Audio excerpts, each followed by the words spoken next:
Скъпи пътешественици, добре дошли в Искърското дефиле, дом на едно от най-красивите скални образования в северозападна България.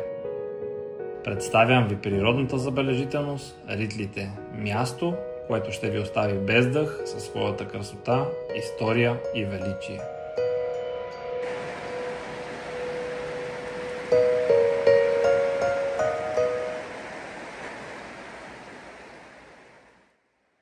Тези внушителни отвесни скали са природно чудо, формирано от процеси, протекли милиони години назад във времето.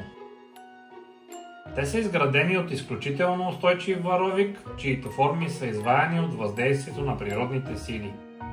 Скалите се издигат на височина до 80 метра над река Искър и впечатляват със своята форма, която напомня на страничните прегради на Волска каруца, откъдето идва и името им. Дължината им варира от 200 до 400 метра, а дебелината от 3 до 7 метра.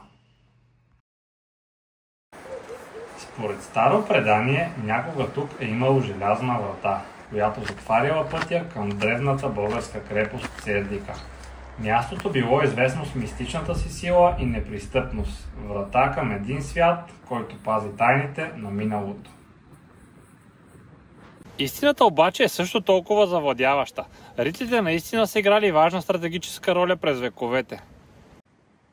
По зъберите на скалите все още личат останки от старинни крепостни зидове. Тук между най-високите стени на Ритлите се е намирала крепостта Коритен град. Тя била украсена с каменни стени и бойници, а до реката се е простирало средновековно селище.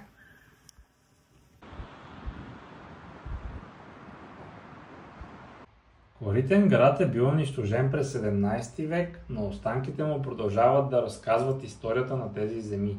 Наблизо са открити 9 средновековни църкви, най-запазена от които е Свети Георги от 10-12 век.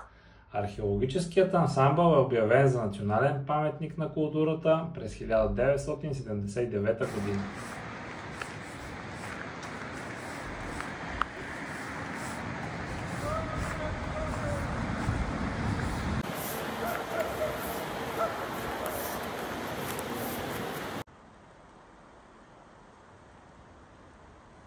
На крачка разстояние от Ритлите се намира и историческата местност Рашов дол. Тук се е провело последното организирано сражение на част от Ботевата чета след смъртта на войводата. В горната част на поляната е запазена кошарата, край която се е водило сражението. До нея има малък параклис, а малко по-надолу е поставена паметна плоча.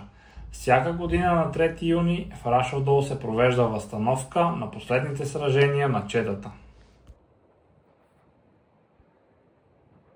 През 1899 година, по време на посещението си в село Челопек, Иван Вазов черпи вдъхновение от това събитие, за да напише емблематичния си разказ «Една българка». В него той възпява подвига на баба Илийца, която с риск за живота си помага на един от ботевите четници след разгрома на четата край връх Околчица във Врачанският Балкан. Днес на отсрещния бряг на реката може да видите възстановка на ладията, с която тя извършва този героичен акт.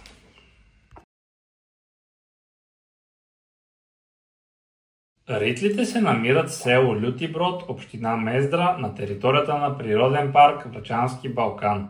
Мястото е лесно достъпно, а в близост може да посетите Черепишкия манастир Успение Богородично, разположен в подножието на Черепишките скали.